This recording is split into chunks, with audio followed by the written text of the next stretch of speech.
प्यारे बच्चों, आपका सामाजिक विज्ञान की कक्षा में स्वागत है। आज हम कक्षा 6 के लिए इतिहास की पाठ्य पुस्तक हमारा गौरव के अध्याय 1 को पढ़ेंगे, जिसका नाम है कब, कहाँ और कैसे। यानी हमारे समय से पहले कोई घटना कब यानी किस समय में घटी, कहाँ घटी अर्थात किस स्थान या जगह पर घटी और कैसे घटी। तो अब आप सब ध्यानपूर्वक पढ़ेंगे और समझने की कोशिश करेंगे, क्योंकि ये आपके लिए बिल्कुल नया विषय है और आगे के लिए भी इतिहास की जानकारी के लिए आपको कक्षा 6 के इस पाठ को समझना बहुत ही ज़रूरी है। तो आइए इतिहास को जानने के लिए हम सब इस पाठ को पढ़ते हैं। बच्चों, चलिए हम लोग पहले देखेंगे कि इतिहास शब्द का क्या अर्थ है। इतिहास 3 शब्दों इति जोड़ ह जोड़ आस से मिलकर बना है, जिसका अर्थ है ऐसा निश्चित रूप से हुआ। तो अब ये इतिहास है क्या? अतीत की कहानी है इतिहास, अर्थात बीते दिनों की बातों को ही हम इतिहास कहते हैं। तो ये बीते दिनों में मानवों की कहानी को इतिहास कहा जा सकता है और वर्तमान को समझने के लिए इतिहास का बहुत ही महत्वपूर्ण योगदान रहता है।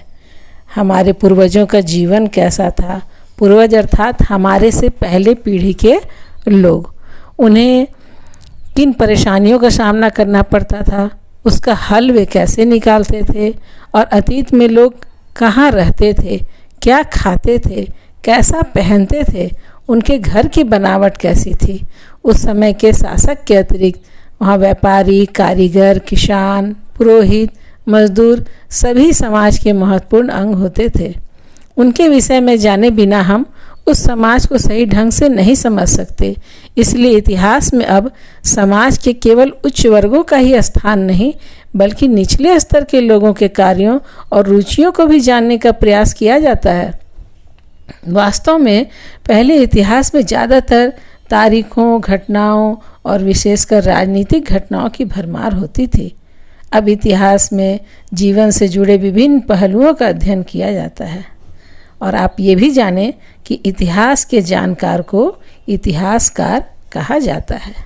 जरा सोचिए, यदि आप हजारों साल पहले गुफा में हमारे पूर्वजों की तरह जिंदगी गुजारते और आपके पास खाने के लिए क्या साधन होते, यह जीवन कष्टकारी होता या आनंददायक? इस पर विचार कीजिएगा। आइए देखें क्यों आवश्यक है इतिहास का ज्ञान। धरती पर मानव जीवन का अस्तित्व कई लाख वर्षों से है। हम अपने वर्तमान का अध्ययन अतीत के ज्ञान के बिना नहीं कर सकते, अर्थात हम बिना अपने पहले के जाने आज को नहीं जान सकते। इतिहास से ही सबक लेकर हम अपने वर्तमान को बेहतर कर सकते हैं। अतः इतिहास अतीत को समझने का प्रयास है, यानी बीते दिनों की बातों को समझने का प्रयास है।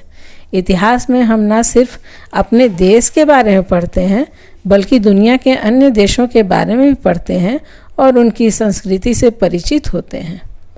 लोग कहाँ रहते थे, तो हम देखेंगे कि उस समय में लोग कहाँ और कैसे रहते थे। प्रकृति ने भारत को एक विशिष्ट भौगोलिक स्वरूप प्रदान किया है। इसके उत्तर में हिमालय पर्वत एक ऊंची दीवार के समान इसकी रक्षा करता है। इसके पूर्व, पश्चिम एवं दक्षिण में विशाल सागर हैं। भारत में लाखों वर्ष पहले से लोग नर्मदा नदी के तट पर रह रहे हैं। नर्मदा नदी जो मध्य भारत में बहती है। मानचित्र 1 में आप नर्मदा नदी को देखें। अपने भोजन के लिए वे जड़ों, फलों तथा जंगल से अन्य उत्पादों का संग्रह किया करते थे। इसी प्रकार उत्तर पश्चिम की सुलेमान और किरथर पहाड़ियों को देखिए। इस क्षेत्र में कुछ ऐसे स्थान हैं जहां लगभग 8000 वर्ष पूर्व से ही गेहूं और जौ जैसी फसलों को उपजाना प्रारंभ किया गया था। उन्होंने भेड़, बकरी और गाय, बैल जैसे पशुओं को पालतू बनाना शुरू किया। वे लोग गांवों में रहते थे। उत्तर पूर्व में गारो तथा मध्य भारत में विंध्य की पहाड़ियों को देखिए। ये कुछ ऐसे क्षेत्र थे जहाँ कृषि का विकास हुआ, जहाँ सबसे पहले चावल उपजाया गया। मानचित्र 1 में गंगा तथा सोन नदी की तलाश कीजिए। गंगा के दक्षिण में इन नदियों के आसपास का क्षेत्र प्राचीन काल में मगध नाम से जाना जाता था। इसके शासक बहुत शक्तिशाली थे और उन्होंने एक विशाल साम्राज्य की स्थापना की थी। लोगों ने हमेशा उपमहाद्वीप के एक हिस्से से दूसरे हिस्से तक यात्राएं की। ऊंचे पर्वत, पहाड़, रेगिस्तान, नदियों और समुद्रों के कारण ये यात्रा जोखिम भरी थी।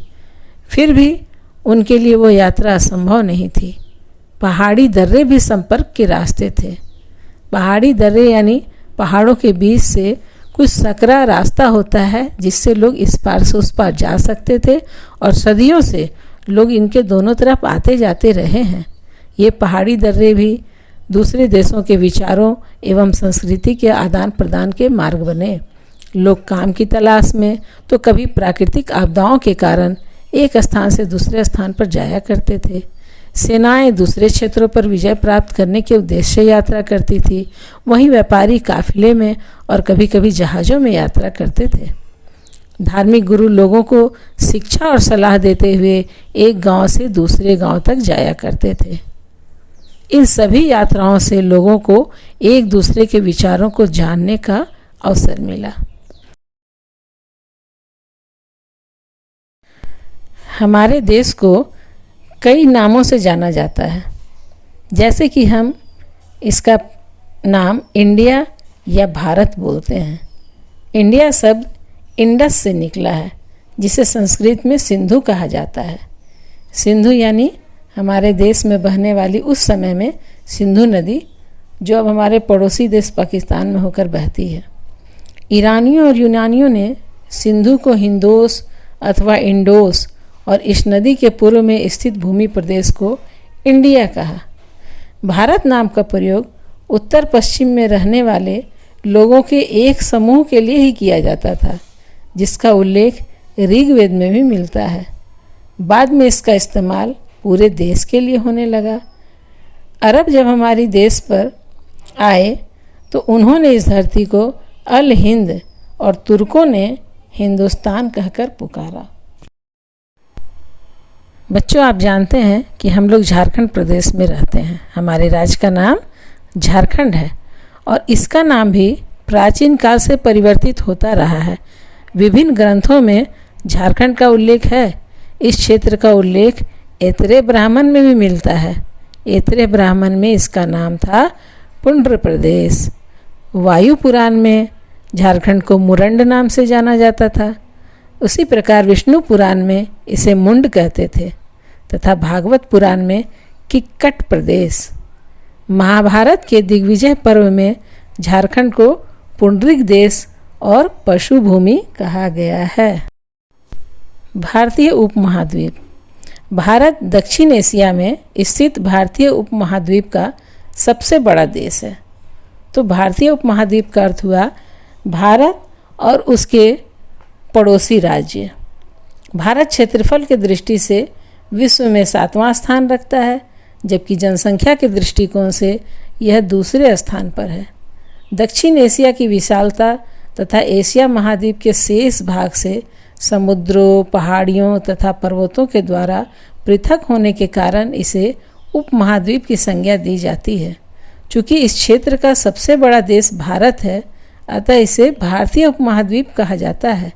इसके अंतर्गत अन्य देश पाकिस्तान, बांग्लादेश, नेपाल, भूटान, श्रीलंका आदि सम्मिलित हैं। काल निर्धारण यानी हम इतिहास के समय को किस प्रकार निर्धारित करते हैं या उसे कैसे बांटते हैं। तो काल या समय के आधार पर इतिहास को 3 भागों में बांटा गया है। पहला है प्रागैतिहासिक काल, दूसरा ऐतिहासिक काल और तीसरा आदि ऐतिहासिक काल। लिखने की कला सीखने से पहले भी मानव लाखों वर्ष पहले तक इस धरती पर रह चुका था। जिस काल में मनुष्यों को कुछ लिखने नहीं आता था, अर्थात जिस काल का कोई लिखित साक्ष्य नहीं मिलता है, उसे ही प्राग ऐतिहासिक काल कहते हैं। बाद में जाकर मानवों ने लिखना सीखा। मानव की प्रगति की कहानी के उस भाग को इतिहास कहते हैं। यानी जब मनुष्य ने लिखना सीखा तो उस भाग को हम इतिहास कहते हैं, जिसके लिए लिखित विवरण हमें प्राप्त है। आदि एक ऐतिहासिक काल उसे कहते हैं जिसमें लिखित साक्ष्य तो मिले हैं, लेकिन उसे अभी तक पढ़ा नहीं जा सका है। जैसे इस चित्र में देखिए आप, ताड़पत्र में बनी पांडुलिपि का एक पृष्ठ है। इस पर कुछ लिखा हुआ है, लेकिन ये ज्ञात नहीं है कि हमने इस पर क्या लिखा था। अगला टॉपिक है अतीत की जानकारी। अतीत को जानने के लिए कई माध्यम हैं, जिसकी सहायता से हम हजारों साल पहले की बातों को जान पाते हैं। पुस्तक इसका एक प्रमुख माध्यम है। उस ज़माने में आज की तरह प्रिंटिंग मशीन नहीं थी, अर्थात पुस्तक छापने की मशीन नहीं थी। इसलिए इन पुस्तकों को हाथों से लिखा जाता था, जिसे हम पांडुलिपि के नाम से जानते हैं। पांडुलिपि को अंग्रेजी भाषा में मैन्यूस्क्रिप्ट कहा जाता है, जो लैटिन शब्द मेनू से बना है, जिसका अर्थ हाथ है। ये पांडुलिपियाँ प्राय ताड़पत्रों पे अथवा हिमालय क्षेत्र में उगने वाले भुर्ज नामक पेड़ की छाल से विशेष रूप से तैयार भोजपत्र पर लिखी मिलती है। इतने वर्षों में कई पांडुलिपियाँ नष्ट हो गई, फिर भी कुछ पांडुलिपियाँ आज भी सुरक्षित हैं। इतिहास की जानकारी के लिए पुस्तकें एक सशक्त माध्यम हैं। वेद भारत का सबसे पुराना ग्रंथ है। उपनिषद, महाकाव्य, पुराण, बौद्ध एवं जैन धार्मिक साहित्यों से भी इतिहास की जानकारी मिलती है। इसमें धार्मिक मान्यताओं एवं व्यवहारों, राजाओं की जिंदगी, औषधियों पर भी चर्चा है। चंद्रगुप्त मौर्य के प्रधानमंत्री चाणक्य की रचना अर्थशास्त्र है। वह कश्मीरी कवि कल्हण की राजतरंगिणी जैसी गैर धार्मिक पुस्तकों से भी भारतीय इतिहास को समझने में आसानी होती है। कई विदेशी लेखकों ने भी भारतीय इतिहास के बारे में लिखा है। प्राचीन भारत के भारतीय इतिहास के बारे में ज़्यादातर जानकारी हमें पुरातत्व विभाग द्वारा जुटाए गए सबूतों से मिलती है। प्राचीन काल के अवशेषों के अध्ययन को पुरातत्व विज्ञान कहा जाता है। अवशेषों में स्मारक, सिक्के, मिट्टी के बर्तन, पत्थर तथा धातु के औजार, प्रतिमाएं तथा अन्य प्रकार की चीज़ें शामिल हैं। आप यह भी जानें कि यूनान के प्राचीन लेखक हेरोडोटस को इतिहास का पिता कहा जाता है। उसने अपनी पुस्तक हिस्टोरिका में 5वीं शताब्दी ईसा पूर्व के भारत फारस के संबंध का वर्णन किया है। अशोक के उत्कीर्ण लेखों को सबसे प्राचीन माना जाता है। उसके अभिलेख ब्राह्मणी, खरोष्टी, अरामेइक लिपि में हैं। अशोक के अभिलेखों को सबसे पहले 1837 में जेम्स प्रिंसेप ने पढ़ने में सफलता हासिल की। इतिहास की जानकारी के लिए एक अन्य माध्यम है प्राचीन नगर से प्राप्त पात्र। प्राचीन काली चांदी का सिक्का। इस तरह के सिक्के का प्रयोग लगभग 2500 वर्ष पूर्व होता था। इसी प्रकार अतीत की जानकारी के लिए स्मारकें भी एक माध्यम है। स्मारकों में प्राचीन इमारतें, मंदिर व मूर्तियां आती हैं। इनसे विभिन्न युगों की सामाजिक, आर्थिक एवं राजनीतिक परिस्थितियों की जानकारी मिलती है। शिलाओं, खंभों, पत्थरों की दीवारों या मिट्टी तथा पत्थर के छोटे फलकों पर उकेरे गए लेख भी हमारी जानकारी के महत्वपूर्ण माध्यम हैं। उत्कीर्ण लेखों के अध्ययन को एपिग्राफी कहा जाता है। लिखने की सबसे पुरानी प्रणाली हड़प्पा की मुद्राओं में पाई जाती है, लेकिन उसे पढ़ने में अभी तक सफलता नहीं मिली है। सिक्के भी ऐतिहासिक जानकारी के स्रोत हैं। प्राचीन काल में चांदी, सोने व तांबे के सिक्के प्रचलन में थे। देश में पहली बार लिखित स्वर्ण के सिक्के हिंद यवन शासकों ने चलाए। हस्तलिपियाँ भी प्राचीन काल की जानकारी का एक स्रोत हैं। पाली और प्राकृत भाषाएं अब हमारे देश में कम बोली जाती हैं।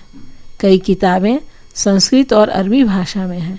दक्षिण भारत में बोली जाने वाली तमिल भाषा में भी काफ़ी पुराना साहित्य मिलता है। यह भी जानें कि सिक्कों के अध्ययन को न्यूमिस्मेटिक्स अर्थात मुद्रा शास्त्र कहा जाता है। दक्षिण भारत में अरिकमेडु, जो पुडुचेरी में है, नामक स्थान की खुदाई में रोमन काल के सिक्के मिले हैं, जिससे प्राचीन काल में रोम तथा दक्षिण भारत के बीच होने वाले व्यापारिक संबंध का पता चलता है। तो बच्चों, आज के लिए इतना ही। अगली वीडियो में हम देखेंगे प्राचीन काल में झारखंड, उसके बाद इतिहास की तिथियां, और फिर अभ्यास में रिक्त स्थानों की पूर्ति करेंगे और लिखित प्रश्नों के उत्तर देंगे। साथ ही साथ हम कुछ शब्दों के अर्थ भी समझेंगे। धन्यवाद।